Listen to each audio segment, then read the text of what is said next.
Good morning. Good morning. How the devil are we all doing this fine day?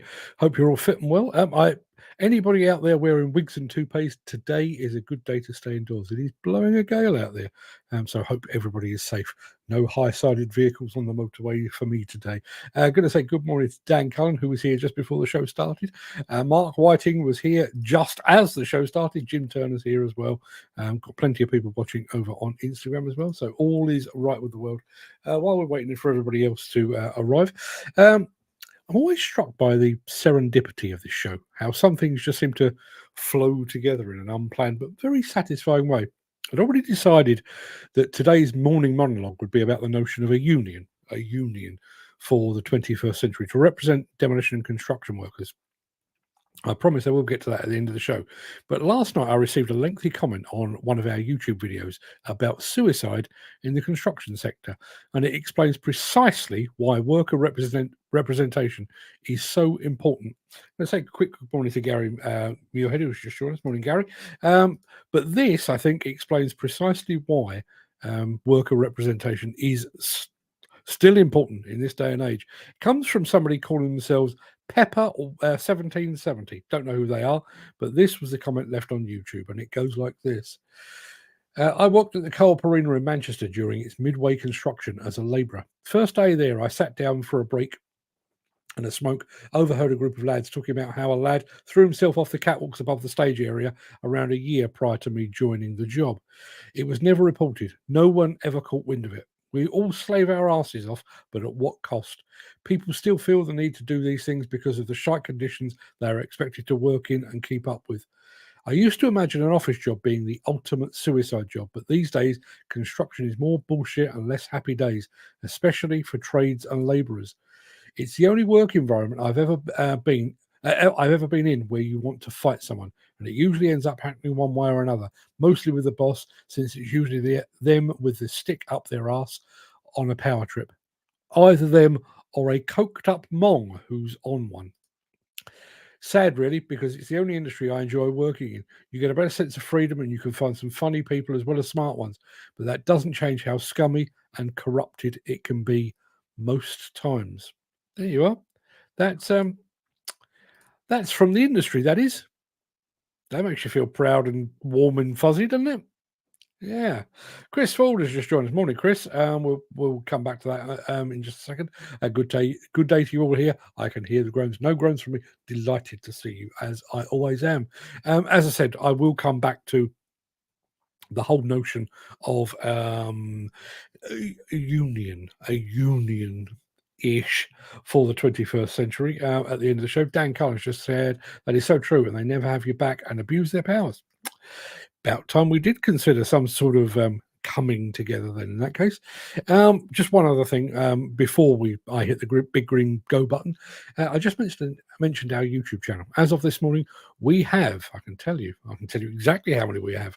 We have 120,012 subscribers. Yeah. I just checked. Our so-called rival has 415. I don't mean 415,000. I mean 415. 415 versus 120,000.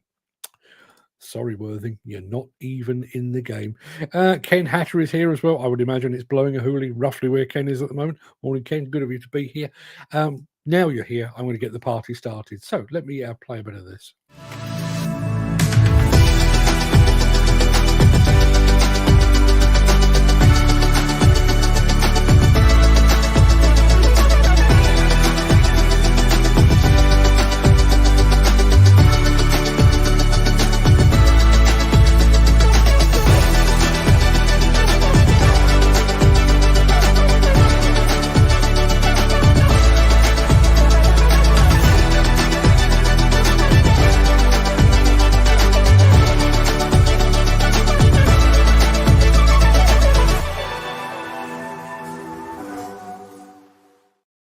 I mentioned a few moments ago this notion of serendipity, where random things just come together. Dan Cullen, you have no idea how serendipitous your latest comment is.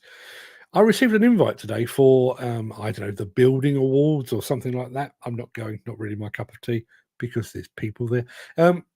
But but I received an invite. And one of the things that went through my head was that awards event will be attended by people in suits and shirts and ties and expensive shoes, and they'll arrive in their posh cars, and they will accept awards for their contribution to construction, most of which was conducted sat behind a desk in an air-conditioned office. And then Dan comes along and says precisely that, and they forget we're making them rich. Without us, they have nothing, apart from an award claiming responsibility for your hard work. That seems fair, doesn't it? Yeah. It is Thursday, the 22nd of August. Welcome to the Breakfast Show. I am your host, Mark Antony, the Walrus of Demolition. In today's show, do you know just how big Liebherr really is? Lugong demonstrates it's intelligent.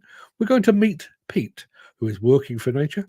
Caterpillar fluids flow, and Prinoth embraces remote-controlled technology. Plus, in our after-show chat, which we are going to be calling Mark's Morning Monologue, I will be looking at whether there is scope for a 21st century union in demolition and construction. But before all that, we do have the small matter of today's mystery machine for you to solve.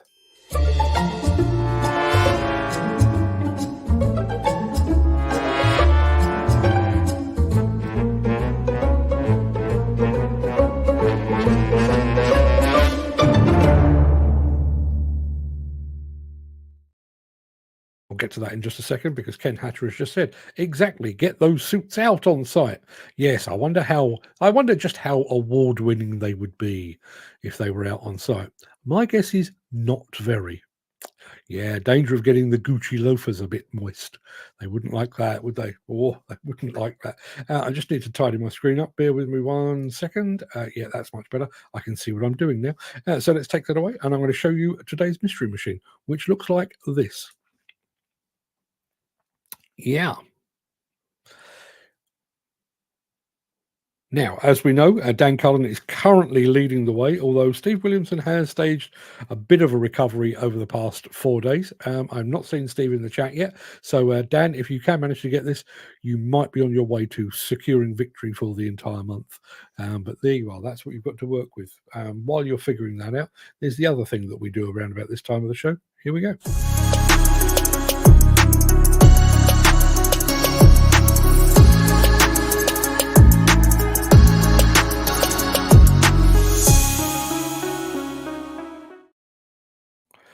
Yeah, here we go. This is the latest round of our Excavator World Cup. And in fact, I say the latest round, it is the final match in round one. Final match in round one. We're going down to round two tomorrow. Today's match pits Kubota, a titan of the mini excavator market, with Senebogen, a titan of the specialist materials handling and demolition market. So, you know the score.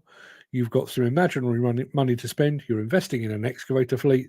You can choose but one. You can choose either Kubota or Senebogen. Given Ken Hatcher's current comfort problems, I'm kind of expecting him to vote Senebogen. He may not, but we shall see. So there's your choice, Senebogen or Kubota. Let us know in the chat which one of those you prefer. Take that away, and I'm going to show you this again. Do we have any guesses? No guesses as yet. So let me show you a smidgen more. Dan Cullen is going for a Wacker Neuson 5-tonner. It's not. Ken Hatcher did go for Senebogen. There you are. I thought perhaps he might. I think he saw Bottom has voted on his behalf. So yes, keep the guesses coming in on the mystery machine. Keep the answers back on the Excavator World Cup coming in. I'll come back to both of those things a little bit later in the show, because I need to press this.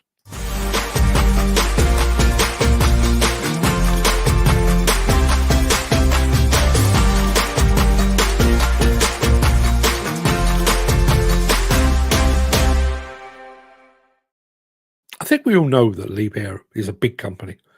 You ever thought about just how big? Well, let me show you.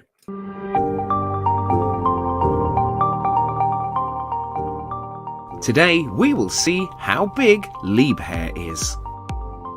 Most of you probably think of Liebherr as a mining equipment manufacturer, but that is not everything they do.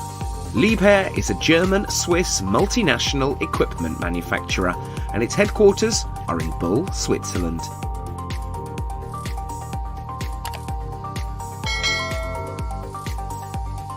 Liebherr works across a variety of industries, such as refrigeration and freezing, construction machines, mining, mobile and crawler cranes, material handling technology, maritime cranes, aerospace and transport systems, hotels, and more.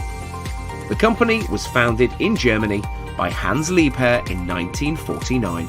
The Liebherr company is currently led by the Liebherr family members, Isolde Liebherr and Willy Liebherr. Liebherr also has 140 subsidiary companies in various countries. Hans Liebherr developed the first tower crane in 1949.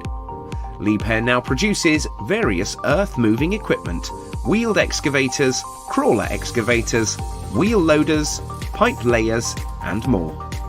The LR1250-1 is the first battery-operated crawler crane in the world, with a lifting capacity of 250 tons.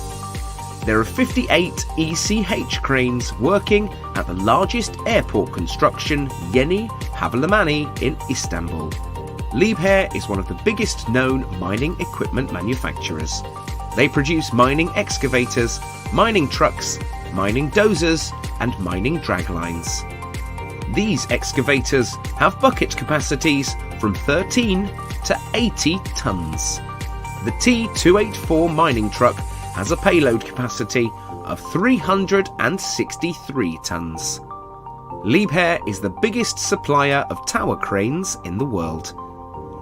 The LR13000 is the world's most powerful and tallest crawler crane, with a lifting capacity of 3,000 tons and a maximum pulley height of 248 metres. They produce mobile cranes, compact cranes, telescopic truck-mounted cranes, lattice boom cranes, mobile construction cranes, military cranes, and fire brigade cranes. The LG 1750 lattice boom mobile crane has a lifting capacity of 750 tons, while the MK88 mobile construction crane has a lifting capacity of just over 8 tons and has 1,600 lifts in the Swiss Alps. They also provide maritime cranes, including port equipment, offshore cranes, ship cranes, floating cranes, and more. Liebherr manufactures and provides services in the aviation industry.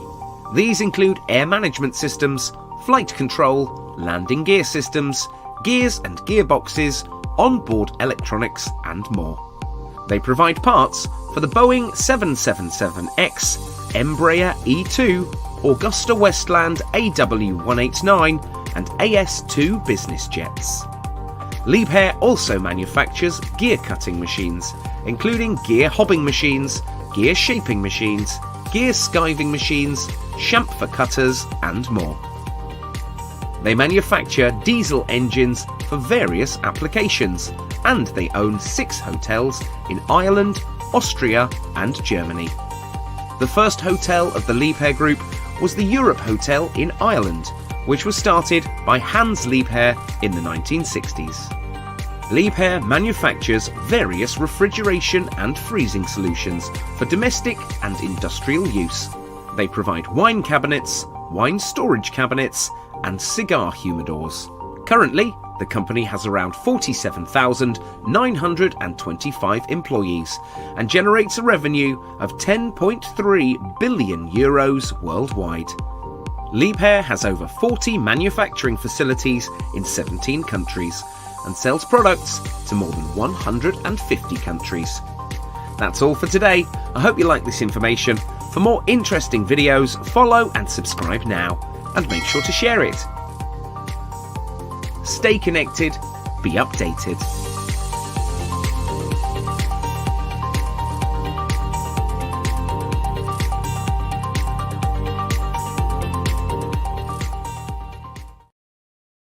Yeah, just to be clear, the company that makes some of the best excavators and dump trucks and the like on the planet also makes the undercarriage for the Boeing 747 and cigar humidors.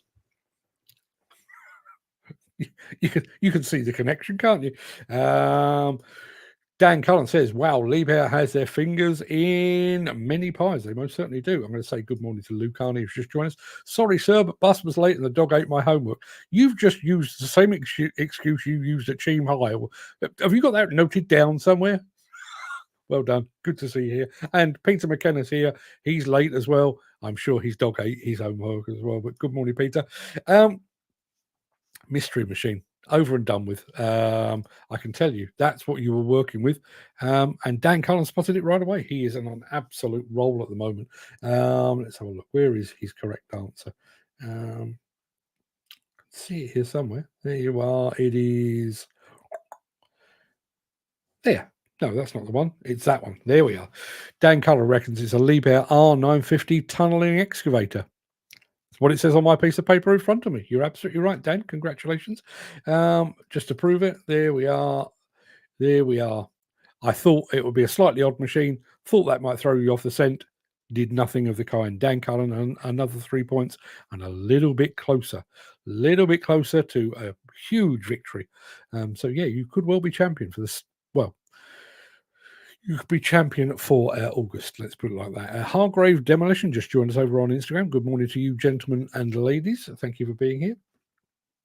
Our friend Footy is here as well. Good morning, guys. Struggling to find work for the rest of the week, which he was off-hired, given some notice, in fairness. So, I'm not going to make a big song and dance about it, but it does play into what I'm going to be talking about at the end of the show. Jim Turner has left a big comment on all things related to unions. Jim, I'm not going to do it now. I'll do it at the appropriate time when I'm actually talking about unions. I'll come back to that at the end of the show. And there's Peter McKenna saying, that's a sexy machine. He could mean me, but I think he means that one. I think you're right, Peter. Absolutely. And you wouldn't want to meet it coming the other way in a dark alley now, would you? No, I don't think you would. So it is time to crack on. And let's crack on with a smidgen of this. If you are enjoying this episode, please consider supporting the show. You can leave us a tip at buymeacoffee.com/demolition news. Yeah, next up, Lugong. Lugong demonstrating their intelligence. Wish I had some. Here we go.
Totally agree, Peter. Awesome video. That's how they should be produced. I totally agree. Chris already saying well done to Dan Cullen, who once again has won the Mystery Machine today. Peter McKenna says, I want a tank. Eddie Hall, the beast, has bought another tank. What would you think when a tank is flying towards you on a road? Turn around, go the other way very quickly is what I would think, I think. Trying to remember, what was the guy's name? John Huggins, the owner of Channel Plant down in Kent. He had a tank for a while. Don't know if he's still got one. Don't know if John Huggins is still around. Smashing fella. Hope he is. Dan Cullen says, I'm very surprised Lugong, Develon, Sany and these Asian manufacturers not in par with the likes of Cat Komatsu as they're selling as many machines, and how their value not creeping up some too. It'll come. It will come, unquestionably. It will have to. It will absolutely have to. I love these robots. They can even play musical instruments. I've seen videos of them doing precisely that. Yeah, they really are incredibly dexterous. I watched a thing the other day. It goes to show how much time I have on my hands. I watched a video the other day. It was on, I think it popped up on LinkedIn, of a surgical robot performing surgery. Get this, on a kernel of corn. So, you know, a corn on the cob. It basically made an incision, a precision incision in a piece of corn, and then stitched it back together again. You imagine the size of a piece of corn and the precision that requires. Unbelievable. That's some factory. I totally agree. If anybody would like to take me to Lugong in China, I'd be more than happy to go. Will he be back? Oh, yeah. I'm going to introduce you to Pete in a minute. Back after this.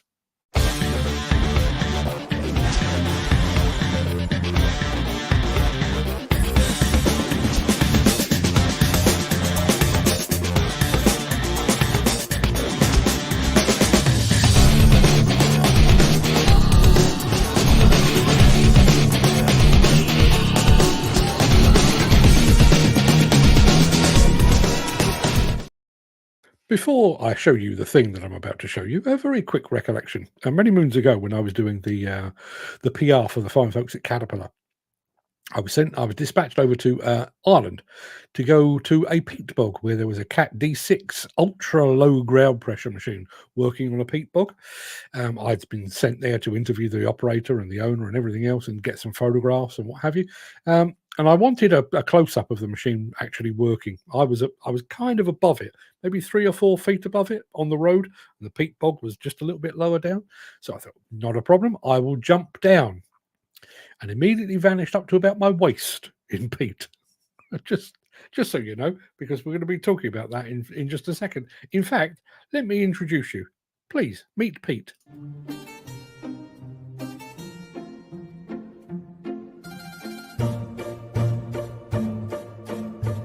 I'm from a gamekeeping background. My dad's a gamekeeper, so I've always been around machinery and I've always had an interest in it. When I was young, it was a case of working hard, cutting firewood and helping out with the grass, all that kind of stuff, just taught you life really. That's led me on to the way I am now, I decided that gamekeeping wasn't for me. I spoke to a local contractor about getting on the machine, so I did my time working on the ground. I just didn't get straight into it. I had to work my way up and prove that I was willing to learn. Peatland restoration is trying to capture as much water as possible, as neat as possible, with less damage to the hill by zipping the drains up that were made back in the 60s, 70s and 80s.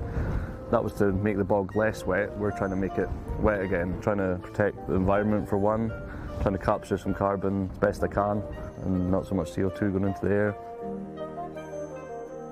With it being so rural as well, the chances of something happening out here is quite high, so you've got to be very switched on with that, with the weather, always having a good piece with you during the day because you never know what will happen.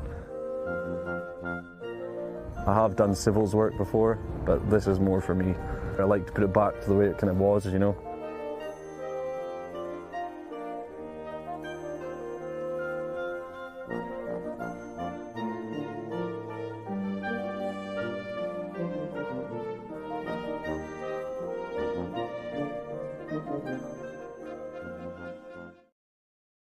I know I said meet Pete. His name was actually Darren, but what a lovely job out in the middle of nowhere. Just yourself and the machine. Lovely. I tell you, we've had another vote in for our Excavator World Cup. one for Kubota. So as it stands at the moment, it's 1-1. 1 vote for Kubota, one vote for Senebogen. We need some more votes, people. We need to divide the two up. So, as per usual, would you prefer Kubota or do you prefer Senebogen? Things have just hotted up. I think I may have taken that off the screen a little bit too earlier. So what have we got? We've got another Senebogen, we've got another Senebogen, and we've got a Kubota. We've got a Kubota. I think we just made it 3-3. That's not helped at all. So people keep those votes coming in. We'll come back to that at the very end of the show. I have more to show you. I'll be right back in a smidge after this. Since the finance bill came into effect in April, the construction industry has seen a surge of fuel thefts. The rising cost of living has placed an additional risk of theft by employees and contractors, as well as opportunistic thieves. By using diesel dye and placing warnings of its use, you are sending a clear message that this is your fuel.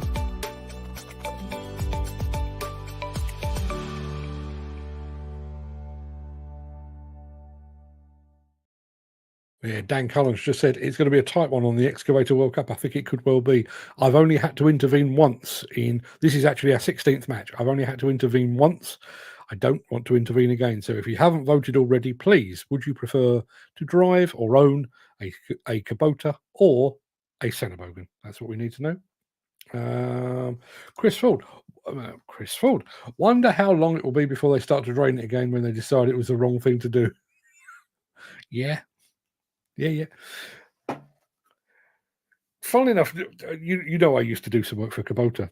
That was always the weird thing that every 2 years or thereabouts, somebody would be sent over from Kubota in Japan to head up the operations here in the UK, and in one cycle somebody would arrive and lay off some of the dealers and basically retract, and then he would go back victorious to Japan, whence he came, and then his replacement would arrive and he would expand the dealer network, and he too would return victorious to Japan. Yeah, it's the other one, and because I drive past it on a fairly regular basis now. My local pub, when I was a professional drinker, my local pub, they closed, and it was a big pub, very, very big pub, but they closed it to turn it into an 80s style wine bar. It would have been 80s style because it was done in the 80s. And it's been through I don't know how many refurbishments now, and it's now looking back to exactly the same as it did when I was in there. And they even did away with the original name, and lo and behold, here we are 30 odd years later, the old name is back. Yeah, Luke Harney, the Belmont here, the California, as I prefer to call it. Yeah, you're absolutely right. It is the Belmont. Let's have a look. What have we got? Mick Norton says, good morning from a windy Wakefield. It's quite blowy down here as well. Peter McKenna says, Senebogen materials handlers are actually a better machine than Terex Fuchs. I will take your word for it. I will bow to your superior knowledge on the subject. Oh, please, people, stop voting in equal numbers, would you? What have we got? We've got Gary Muirhead has gone for Kubota. Mick Norton has gone for Senebogen. I think that makes it 4 each. I will have a count up in just a moment. And Gary also says, I've worked on a lot of peat bogs in Scotland, and you've got to treat it with respect. Yeah, it's probably the most deceiving material I've ever actually been on, because it looks solid, but it really isn't. It's not quite like quicksand, but kind of. As I say, it looks like terra firma, when in actual fact it's anything but firmer. Right, we're cracking on. Let me take Gary off the screen just for a moment. Keep the votes coming in on Senebogen versus Kubota. I will have a count up while you're doing this, and say good morning to Frank over at Diacon Demo, who's just joined us all the way from Australia over on Instagram. Fluids, Caterpillar fluids to keep your machine running. They look like this. To help you get the most from your equipment, it's important to use the right fluids. Using Cat oils and greases does that like nothing else. Designed to our machine specs, approved by our experts, and put through extensive endurance testing, Cat oils and greases are proven to reduce component wear, improve performance, and increase equipment uptime. Cat oils and greases are the only lubricants recommended by Caterpillar for Cat machines. backed by years of operating knowledge. CAT oils and greases are part of the full design of CAT machines and engines. As genuine CAT parts, CAT oils and greases feature exclusive formulations with base oils and additives specifically selected by Caterpillar and passed through rigorous proprietary testing for lasting protection and performance. Caterpillar offers a family of genuine CAT oil and grease products for every application. Some extend change intervals, others are designed for specific work environments, and all are proven to protect your equipment, improve performance, and increase equipment uptime. The real point is this: not all fluids are the same. Different applications call for specific fluids. CAT equipment is designed to deliver peak performance when using CAT oils and greases. Enhance your machine's performance, protection, and uptime with the right fluids. CAT oils and greases.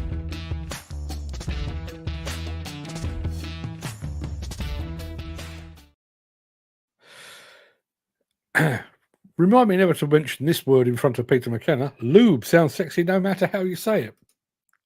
Okay. But he also says, Pete is a bloody nightmare. Yes, never liked the guy. Never liked the guy. Chris Ford says, did some work at Thorn on the peat bogs for Fissons, as they used to bag peat there. Don't think they're allowed to do it now. Yeah, there are big environmental concerns about peat bogs and the like. Mick Norton says, while stationed at Ripon in the 1970s, we were responsible for all crashed aircraft recovery in Scotland. Whatever the aircraft that fell out of the skies, they always seem to drop onto a peat bog. Our NCK 406 track crane often struggled. Yeah, not surprised. Not surprised at all. It is weird material, is peat. Lovely for your garden, not so great to walk on, and certainly not so great for tracking a machine on.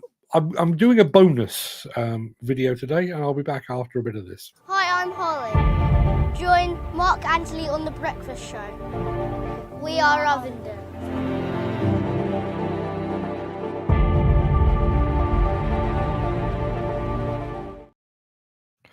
Yeah, thank you for that, chaps. Remote control machines. We like a bit of remote control machines, particularly when they look like this.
Yeah, wicked machines indeed, Peter. Totally agree.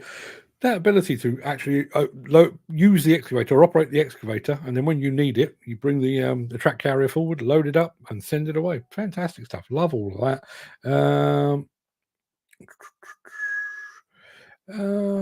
Gary Muirhead says Europe's biggest blanket bog. I'm not entirely sure what a blanket bog is, but it's in Caithness in Scotland. I do remember going into a pub many, many years ago up in the wilds of Scotland, and they were actually burning peat on an open fire in there. Smelled fantastic, lovely and warm. Yeah, love that. And there's Dan Cullen. I love working in peat bogs. Done lots of work on it. It's great for open fire. Yeah, there we are. Great heat from the turf, as we call it. Yeah, indeed. How long before someone pipes up they want 2 wages for operating that? A matter of seconds, I would imagine. Pivotal Plant just joined us over on Instagram as well. Good morning to you. Can't beat track dumpers, to be honest, especially in these soggy times. Yeah. Remember we brought you a video of some track carriers working on a beach, doing some coastal renovation works a while back. Looked a fantastic application, really like that. Now I can tell you we have had a count up, and we do actually have a winner. We do actually have a winner, I can tell you. I need to do this bit to the camera, because I split this bit out. So the latest round of our Excavator World Cup competition pitted Kubota. Do all of that again because I want to reuse this. So the latest round of our Excavator World Cup competition pitted Kubota against Senebogen. But which brand came out on top? Well, we put it to the public vote, and I can tell you that the winner is... It's Kubota. It's Kubota. Very, very tight. But Kubota goes forward to the second round, while sadly Senebogen leaves us empty-handed.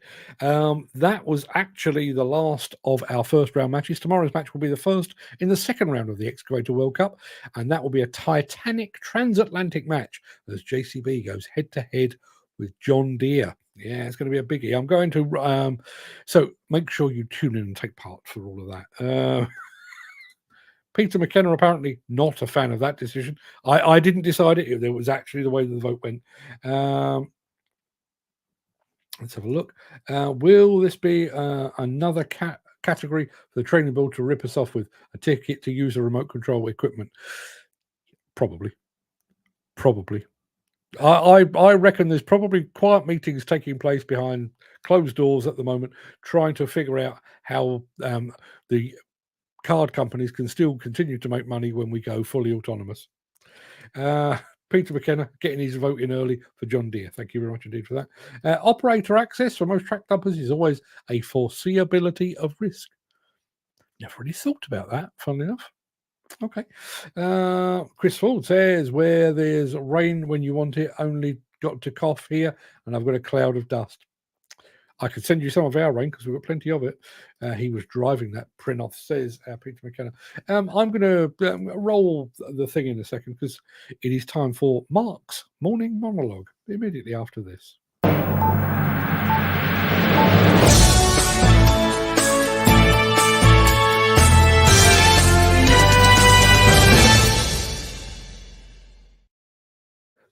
Couple of things before I begin. First of all, I listened back to yesterday's monologue while I was editing it for a YouTube, and for some reason I was speaking incredibly fast. So fast, in fact, I thought I'd actually put myself on fast forward. So I'm going to try and chill a bit today. Second thing is, please let me be clear before I start what I'm about to say. I am no fan of unionisation. I've been a member of 2 in my life, and I left both of them under a cloud, never to return. But with all that being said, get myself comfortable. Demolition and construction professionals work long hours in often hazardous conditions. They're required to work at height, even though we all know just how dangerous it is to do so. For many, there is zero job security. You can be off-hired at a moment's notice. On some sites, there is bullying, abuse, and the abuse of drugs and alcohol. There is a continuing lack of racial and sexual diversity, and the entire industry is so fraught with stress that almost 700 working men and women chose to commit suicide in 2022 rather than continue. These are just some of the many issues facing the modern demolition and construction industry. But with a significant union presence all but vanished, where do workers turn for support? And could technology, digital technology, provide at least part of the answer? Traditional unions, once the backbone of worker representation, have faded into the background, leaving a void in support for the workers who build and deconstruct our cities. But in today's digitally connected world, there might be a modern solution to this age-old problem. I'm not suggesting a revival of the unions of old. These organisations, while powerful in their time, relied heavily on outdated methods, paper-based communication, face-to-face meetings, local gatherings. They were effective for their era, but they're increasingly outmoded in a world where information travels at the speed of light. Instead, I envision a new kind of collective, a digital hub, a forum where the voices of the demolition and construction workforce can converge. Imagine an online platform, not unlike the forums we see today, but far more focused and secure. A space where workers can share their thoughts, experiences, and concerns without fear of retribution or surveillance from employers. It wouldn't be a place for venting frustration or posting inappropriate content.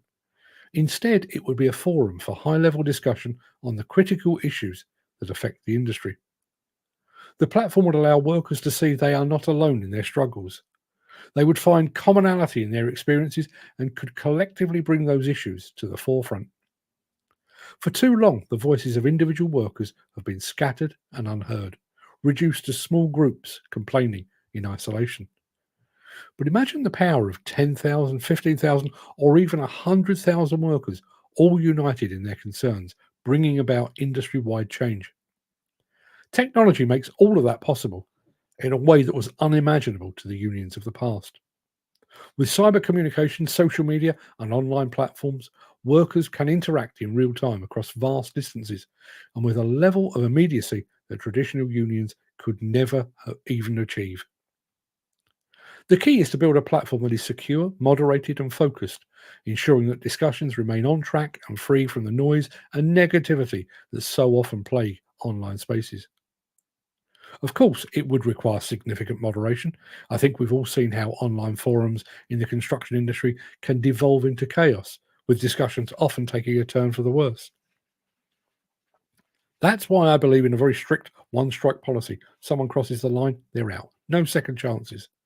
Might sound harsh, but it's necessary to maintain the integrity of any such platform. Automation could also play a role here.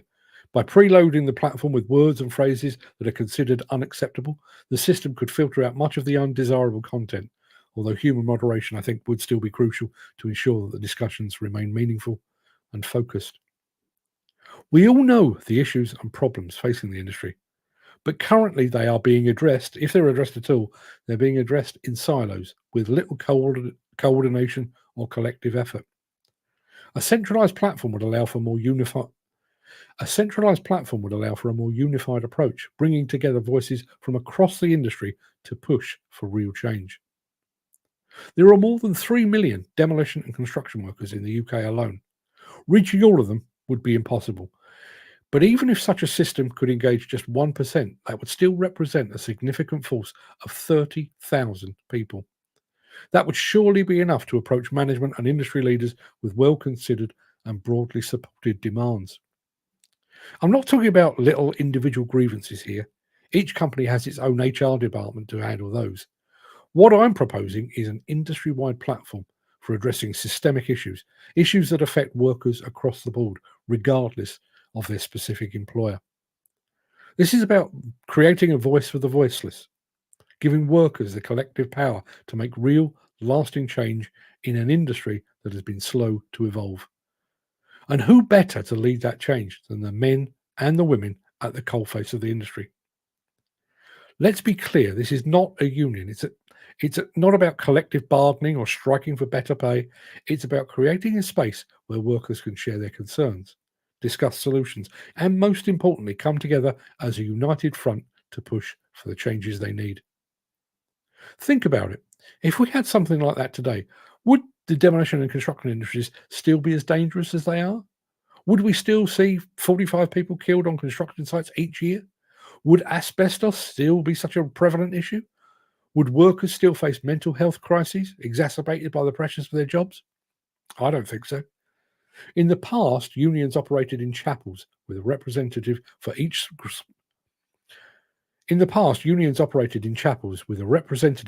small group of workers. But today, we don't need those small localized groups. The industry needs a unified platform that covers the entire sector, a single hub where workers can voice their concerns and push for change. And this isn't about replacing traditional unions or trade bodies like the National Federation of Demolition Contractors, Build UK, or the Construction Plant Hire Association. Those organisations have their place, but they represent the industry of those organisations have their place, but they represent the interests of the industry's power players. The industry's power players, not the workers on the ground. What I'm proposing is something new, something that gives workers a voice in the modern world. In fact, that should be the primary objective, to give workers a voice, to provide them with a platform where they can come together, share their concerns, and push for the changes they so desperately need. This isn't about socialising or venting frustration. It's about creating real, lasting change in an industry that desperately needs it. And with the power of modern technology, I believe it's possible. So that's my my morning monologue for the day. Let me get that out of the way, tidy my screen up, and let's see what the peeps are saying. Let's have a look. Let's go back to Peter McKenna was on his way out the door, but he was actually joking. Disappointed that Serendipity didn't succeed. Asked Kubota to configure a dragline. Kubota, good tool, but not the versatility of a Serendipity.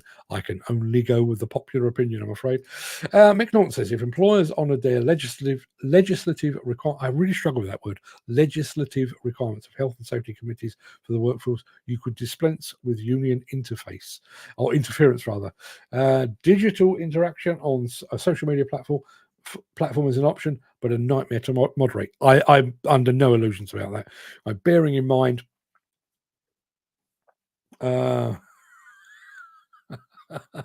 Chris, I'll come to you in a second. Yeah, back in the day, you could comment. You could do active comments on demolitionnews.com. I had to shut it for one person in particular who was, ultimately became my online stalker. But yes, it did become an absolute nightmare to moderate. But should that stop you? How many people do Unite the Union employ? Rather than employing pen pushers, employ moderators, and surely you could do something better. Chris Ford, feeling poetic this morning. Mark's monologue. Mark stood on the burning deck, his pocket full of crackers. A spark went up his trouser leg and ruined his diet. I'm on water biscuits today. Hardtack biscuits don't come close. Yeah, diet's continuing. I had roasted peaches and yogurt for breakfast. I know it sounds unusual, but very, very good. Probably not on a par with porridge and custard, Dan, but, it was very good. Never had any faith in a union. I was with a union UCAT, and they'd done absolutely nothing for me apart from take a month fee for my union dues. Yeah. And I think that, there is one of the issues. As I say, I was a member of two unions during my my previous career. Left both under a cloud, basically tore up my union membership card. And I think that's one of the things. In the past, you were either in or you were out. And, regardless of whether you believed that your union was doing a good job or a bad job or an individual, just being rubbish, you were kind of committed. With this, I don't think that would be the case. Now, I do think there would be a cost. I'm not launching this. Don't get me wrong. I'm not planning to launch this myself. All I would say is, if somebody did, yes, you would need moderation. The moderators would need to be paid. The online resources would need to be, or the cost of them would need to be covered. I'm under no illusions with that. But I think one of the issues we have at the moment, it kind of goes back to the point that Dan Cullen was making. We have 3 million demolition and construction workers in the UK, and we have probably a few thousand people that own the companies and what have you. Obviously, they are taking the financial risk. I understand that, but when award season rolls around, which is roughly now, it will be those in the suits that go to the awards and, aren't I clever? Look at my victory and everything else. When in truth, it was the 3 million out there that did the work. And it's all very well for charity organisations to beat their chest about lack of diversity, suicide, mental health awareness. But they are doing it in silos. And, there are some good, there's some bad, there's some indifferent organisations out there beating their chest about these things. But if you went and knocked on the door of the Construction Leadership Council, Build UK, or whoever, and you were 30,000 votes strong, I dare you not to listen CLC or Build UK. I dare you not to. 10,000 on a petition is enough to go to 10 Downing Street. I think that's the right figure. Chris, I'm snacking on Millionaire's caramel. Caramel filling, spoonful after spoonful. B&M bargains, £2 a tub. No good if you're a diabetic. Thanks for that. Although I kind of fancy it now. One strike and you're out is exactly what's needed. It's not just to punish the person caught doing something wrong, also stops the standards of everyone else creeping down. When you make an example of wrongdoing, it makes the rest toe the line and play by the rules. Yeah, as I say, I mean, but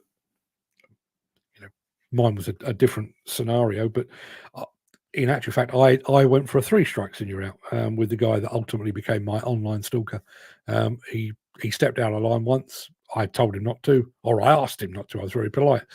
He stepped out of line again, and I warned him not to, and he stepped out of line again. So I banned him. At which point, all hell broke loose. You can't take that kind of thing. And I'm also aware. I've been on online forums. I'm less so these days, but I used to spend quite a bit of time on Twitter. I spend quite a bit of time on LinkedIn as well, and I do think there is often a piling on. Somebody says something that somebody doesn't agree with, and it quickly descends into chaos. I don't think that's what this would work as.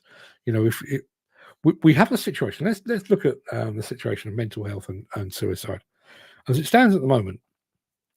We've got all of these individuals dotted around the industry, nearly 700 in 2022, who are really struggling. And I don't know why they're struggling. Are they struggling because of work? Are they struggling because of something outside of work? Whatever it is, they are going to work under enormous stress, and ultimately they take the ultimate decision to commit suicide. All of that is happening remotely and away.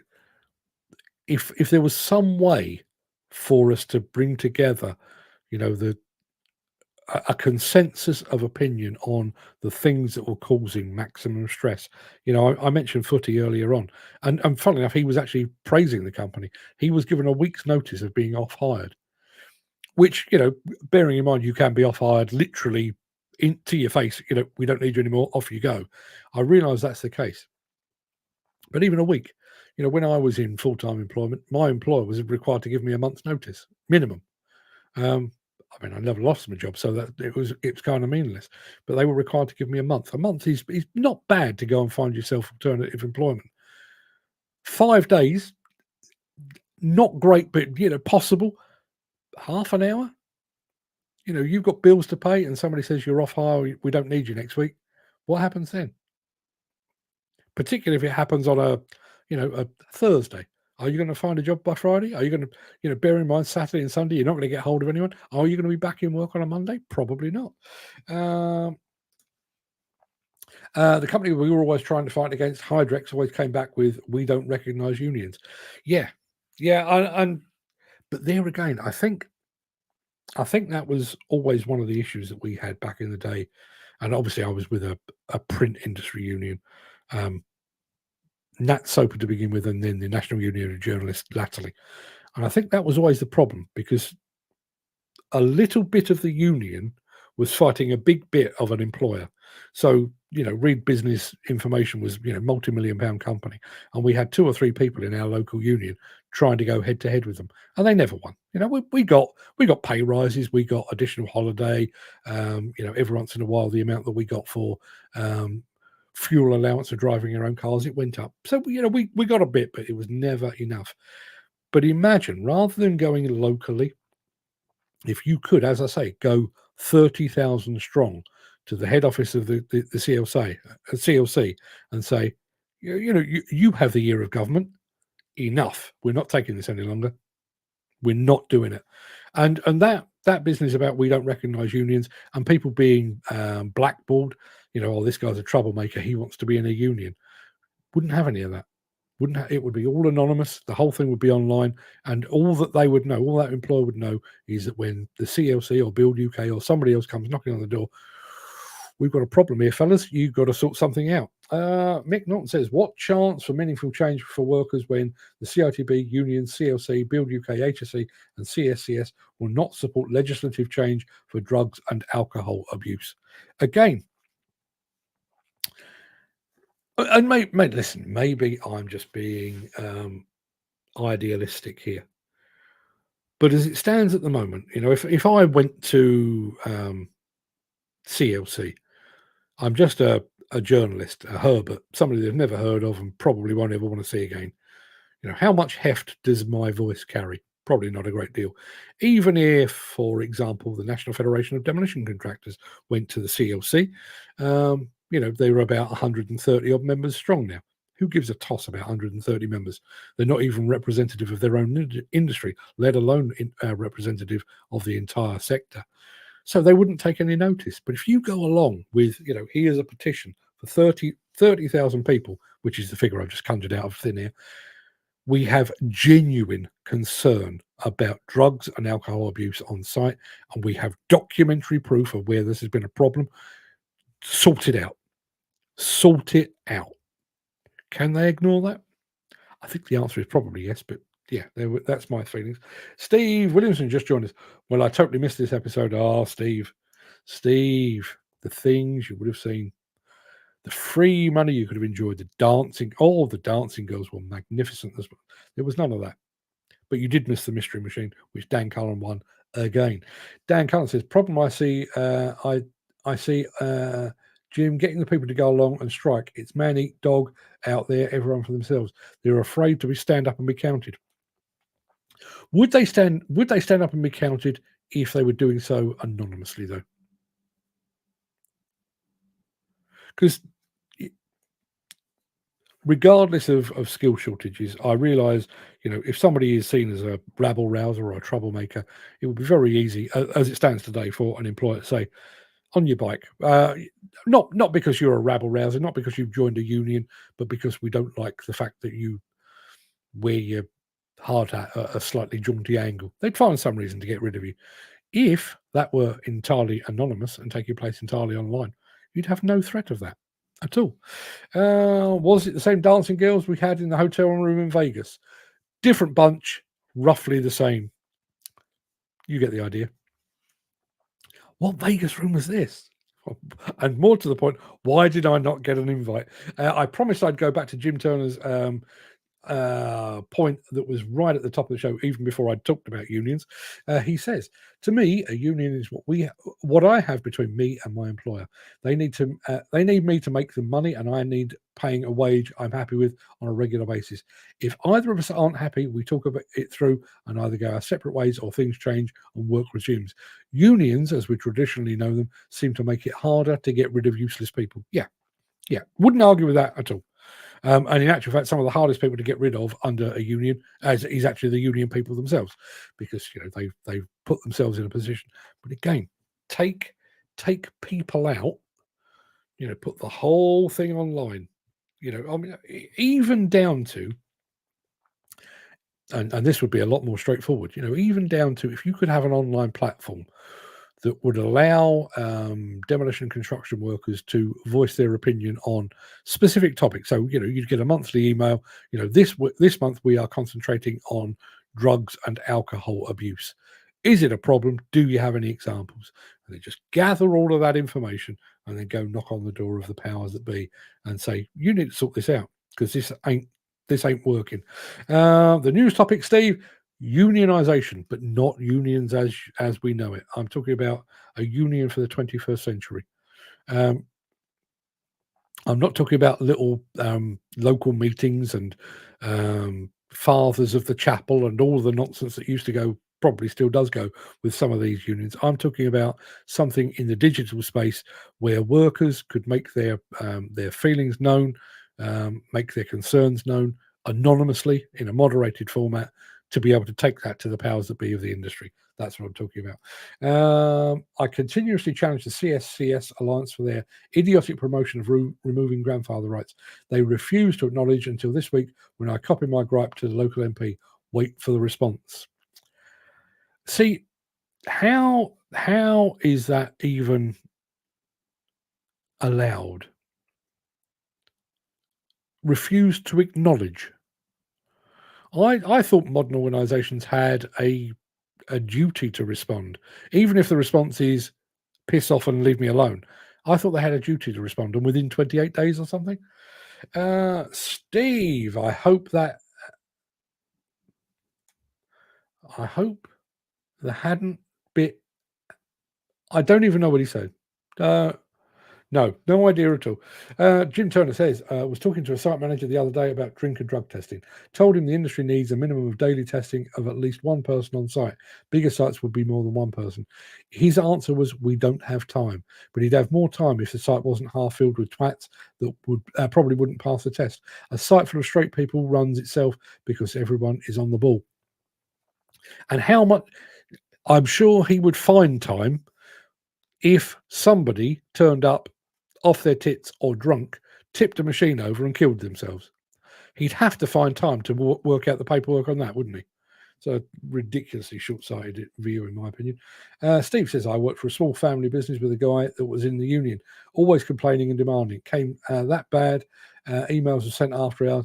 Couldn't get rid of him because he was threatening to do this and that. It was a bloody joke. Yeah, and again, as I said at the start, which obviously Steve didn't get to hear, I've been a member of 2 unions, quit both of them, didn't like them.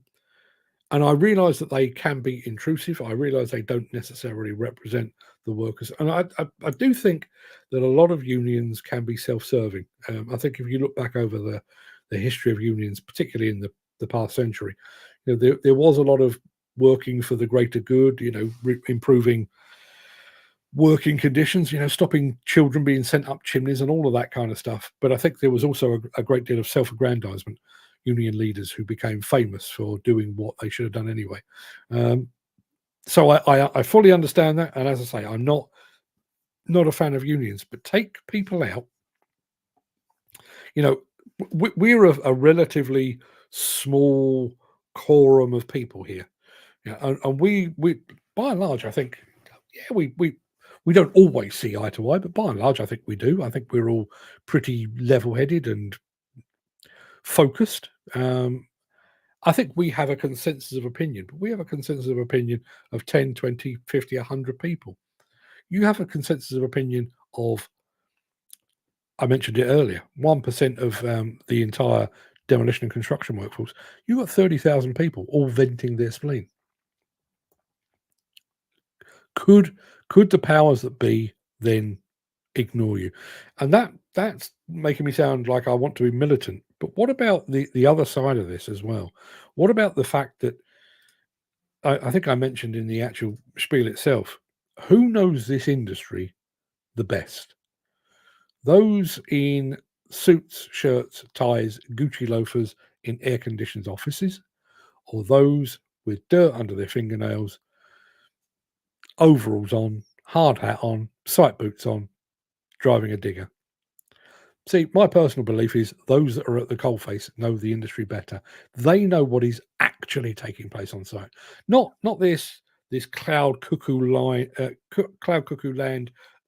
All sites are safe and they're all well managed, and we have no drugs and alcohol. There's no bullying here. All women are well represented and certainly not abused in any way, shape, or form. And everything is sweetness and light. Bollocks! It isn't. That's not the case at all. Not the case at all. Lou Carney says Sogat, that's 82. Remember going to Sogat House? Yeah, Nat Soper was the original name, and then they became Sogat. And should I tell you how weird the union was? And this will tell you about me and my financial acumen as well. When I was a member of Sogat, at the same time and in the same place as Lou, once a month they would offer you, I think it was 10 or 15 pounds to travel up to London to sit in a meeting for about half an hour. When it came to the end of the month and I'd spent all my money on Foster's Lager, I used to go just to get the 15 quid. Don't think I contributed much in the way of union work, but 15 quid was very welcome back in the day. The union, is it a dying thing? I think it's. I think the only people that don't believe it's dead already are those that are still within it. I think they failed to move with the times. I think they were largely sidelined, I think, as a result, at least partly, Margaret Thatcher and her union busting ways, and Norman Tebbit back in the day, going head to head with the miners' union, or the National Union of Miners. National Miners Union, can't remember, one of those. They went to head with them, and having basically broken the back of a very militant union, they then set about doing that with all the others as well. If you don't play golf, you feel left out. Yeah, there is again. There is unquestionably a bit of that as well. But take the people out. I've mentioned this before. I'm sure. I was. No, that's not true. Okay, so the story is myself, my wife, Lou Carney, my dad, all worked in the same place called Quadrant House in Sutton. For Reed Business Publishing, which became Reed Business Information. I turned up for work one morning and found all of my colleagues stood outside the building. It was they'd basically gone out on strike, but it was too soon. Nobody had a placard because nobody had thought to bring the placard materials. So everyone was stood outside and they were, oh, we're not going in. Don't you go in. Don't you cross our picket line. Okay, so I stood there for about half an hour. It was a bit windy there and a bit chilly, and in the end I was getting a bit cheesed off. It was like, well, why exactly are we out on strike? Exactly, I probably need to know this thing that I'm fighting against. Turns out, our union head, I still remember his name, a guy called Jeff Dixon. He worked in the accounts department of Reed Business Publishing or Reed Business Information, and he was off sick. Don't know what was wrong with him, but he was off sick. But he'd come into the office to go to do union work. He had a separate office. He worked in one office, but he had a union office. So he was off sick, but he'd come in to do union work. And somebody said to me, yes, see Jeff, head of the chapel, father of the chapel. He's off sick, but he came in and he's been doing union work, and the management have reprimanded him and they've threatened to sack him. And I think my exact answer to that was, fucking idiot. And I went to work. So that kind of gives you, that's my opinion of the unions of old. Mick Norton says, Jim Turner's indifferent site manager is a type of clown that gives the workforce advance warning of a drugs alcohol test, allowing them not to attend on that day. Yeah. I could sit here and list these things. We mentioned the other day the notion of sitting tests for competence cards with somebody telling the answers. That's one thing. Site audits are coming up, but we'll tell you in advance when we're going to do it so you can make sure everything is spick and span. The drugs and alcohol testing organisation will be here tomorrow. If you have been spliffed out of your mind in the past 5 days, go sick. How does that cure anything at all? Looking after the useless and union workers are treated better than the grafters, and that's fact. Wouldn't argue with that. And my LinkedIn post last night states something similar. It's the practical working people that know what's needed and can help our industry.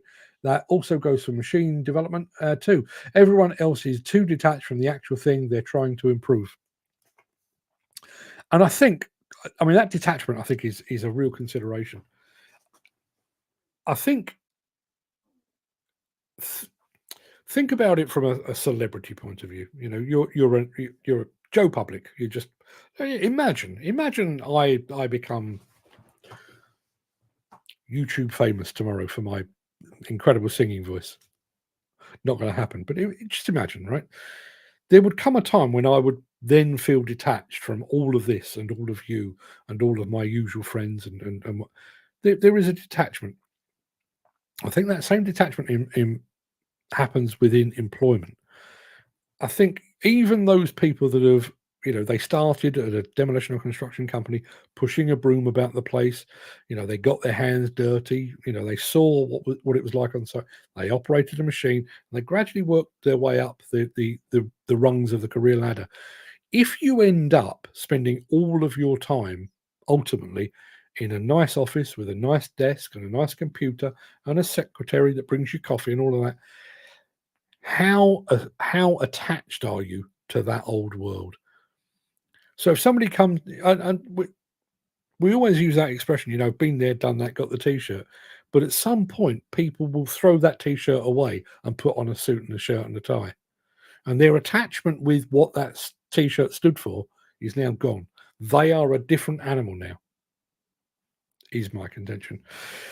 So yes, thank you for that, Jim. I did see your post, but I saw it very late and I was out and about, so I didn't get a chance to actually comment on it, I don't think. But well done on that. very active on LinkedIn, is our Jim. I'm very impressed. Steve says, we had an agent guy. Fuck this, he said, I'm going on the dole. Said he was better off. Yeah, I'm sure. Listen, I'm sure, particularly if you are of the mind where, I mean, I would find it very, very, very, very hard to stop working. You know, even if I won the Euro Millions lottery, I still think I would write. I do. I think it's kind of in my DNA. I don't think I'd have a choice but to write. But if you are of the mindset where, you know, if I could earn 500 quid a week pushing a broom around a construction site, and I can earn £500 a week sat on my sofa watching daytime TV. Yeah. Tristan Mays. No, I'd still go out and build or operate a crane, he says. And let's face it, he is internet famous. Ish. Trade unions had their place, like when my father endured the general strike of 1926 in the South Wales coalfields. And today they have outlived their usefulness. The problem is, and this is where I was coming from, you will see when I put this on YouTube later. I've tried to make this of the 21st century. If you could land from Mars, look at the state of the demolition and construction industry with the accidents, with the suicides, with the lack of diversity, with the stress, with the lack of job security, and you thought, we need to do something about this. You wouldn't go back to that old model. You know, the unions of old were fine. I think particularly fine when you had hundreds of people working in a factory. So that union was basically responsible for the workers in a single location.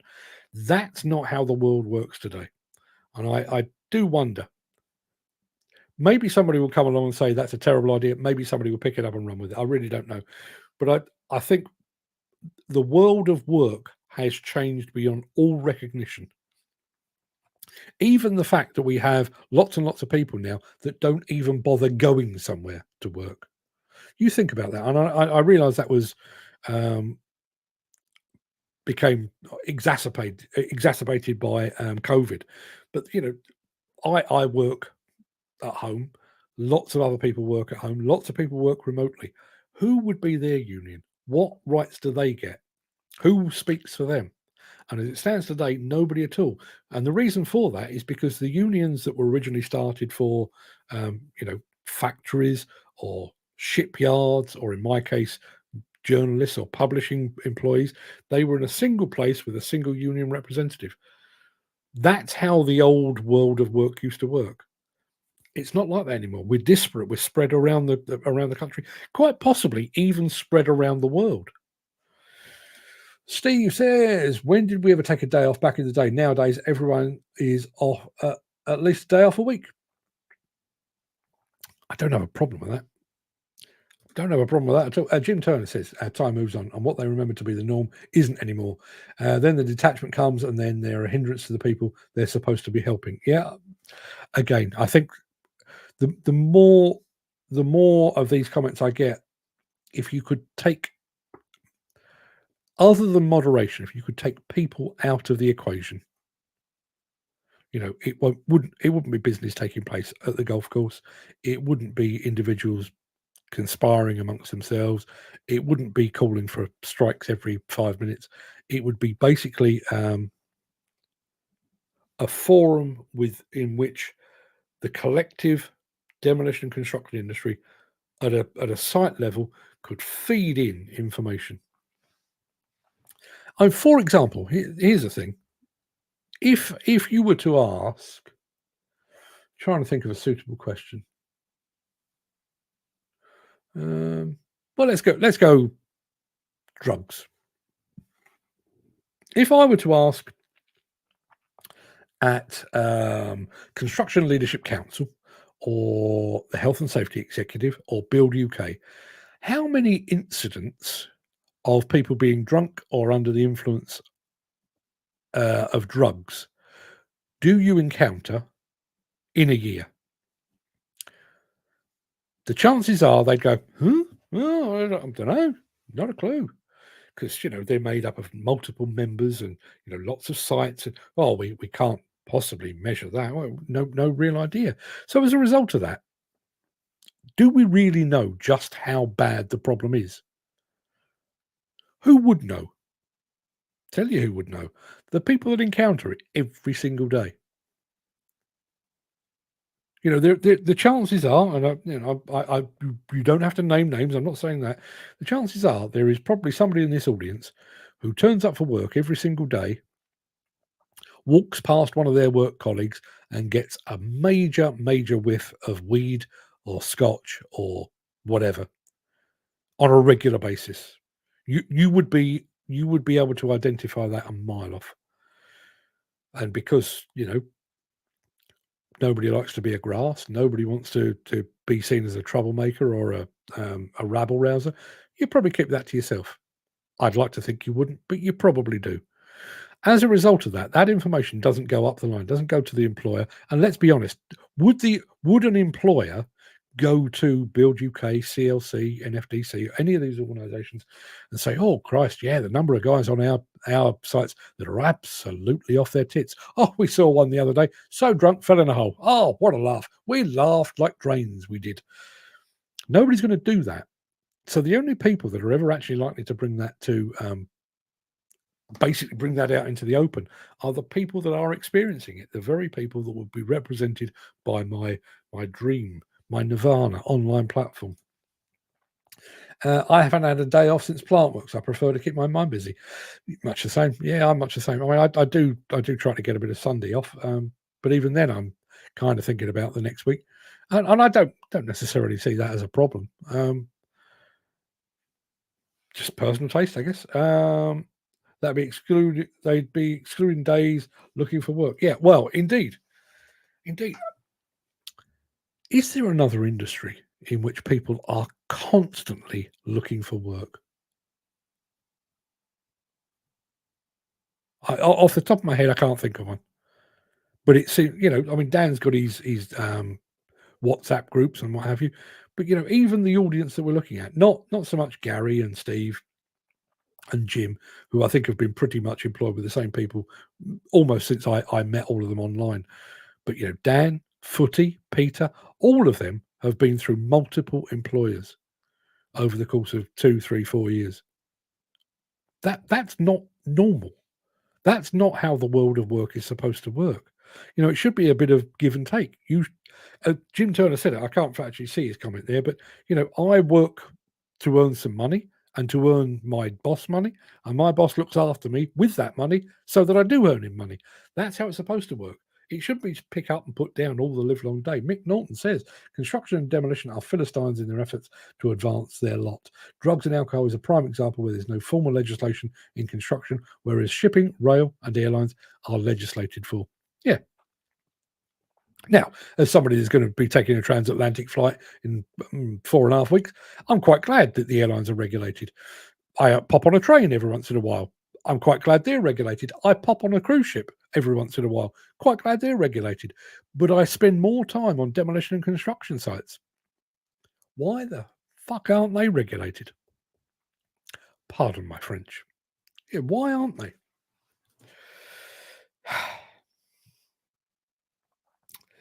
I say morning monologue. They're more of a morning get something off your chest session, really, aren't they? But that will do us for today, I think. That's blimey, an hour and 20 minutes. I do apologise for keeping you for so long. I just want to, because Steve wasn't here, and I know a few people turned up afterwards, I just want to go back to something that I showed you at the very top of the show. For those that weren't here, very quickly introduce it. I posted a video on YouTube that mentioned suicide and the suicide rate in construction. And I had a comment from a guy who goes by the name of Pepper1770. This is what he had to say. It's quite a long comment, but I think it was worth sharing. I'm going to send you away with this in just a second. I worked at the Co-op Arena in Manchester during its midway construction as a labourer. The first day there, I sat down at a break for a smoke and overheard a group of lads talking about how a lad threw himself off the catwalks above the stage around a year before I joined. It was never reported. No one ever caught wind of it. We all slave our asses off, but at what cost? People still feel the need to do these things because of the shite conditions they are expected to work in and keep up with. I used to imagine an office job being the ultimate suicide job, but these days construction is more bullshit and less happy days, especially for trades and labourers. It's the only work environment I've been in where you want to fight someone, and it usually ends up happening one way or another, mostly with the boss, since it's usually them with a stick up their arse and on a power trip. Either them or a coked up mong. I haven't heard that word for quite some time. A coked up mong who's on one. That is the reality of at least some people in the construction industry. It's not awards in fancy London hotels. That is the true reality. And Steve, I can tell you, today's Machine League, which was the last of our first round, was that. It was Kubota against Senebogen. Which way would you have gone, Steve? It doesn't matter because the die is now cast, but I can tell you, Kubota won. Kubota won, and they are going forward to the next round. I think I mentioned who the next. Oh, I know what it is. Yeah, we're starting the second round of. See, if Steve had been on it here on time, it would have been a draw. It would have gone to penalties and extra time and stuff. It wasn't the case.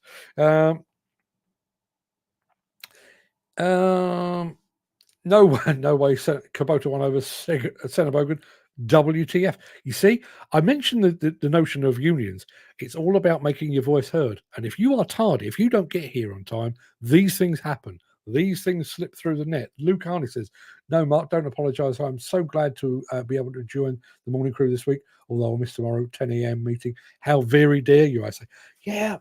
Can you believe the entire construction industry still carries on at 10 o'clock in the morning when this is happening?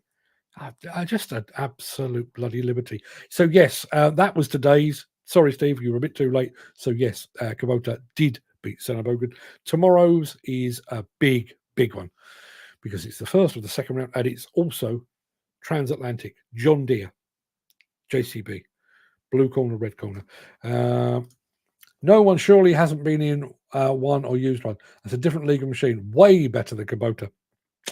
What can you do? What can you do? Public opinion has spoken, and according to that, Kubota. I don't have an issue with that. I mean, I love me a Senebogen. I think they are fantastic. But having worked for Kubota for about 8-9 years, got a bit of a soft spot for them as well. So, yeah, maybe next time around, Steve will turn up on time, and Senebogen might make it through. Who the hell knows? Go. It's nearly an hour and a half. That. What would you pick side by side? That for me personally, that would be a head and heart.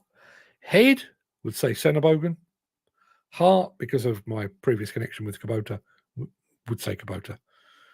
But then I don't count because I drive a keyboard, not an excavator, and I know. Oh, cool. So people, go and have your day. That's an hour and a half. Back tomorrow for yet more of the same.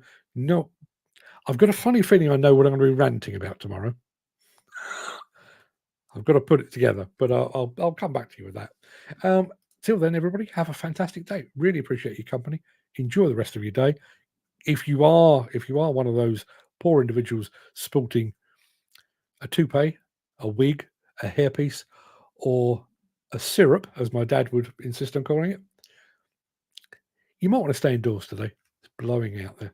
Till tomorrow. See you then.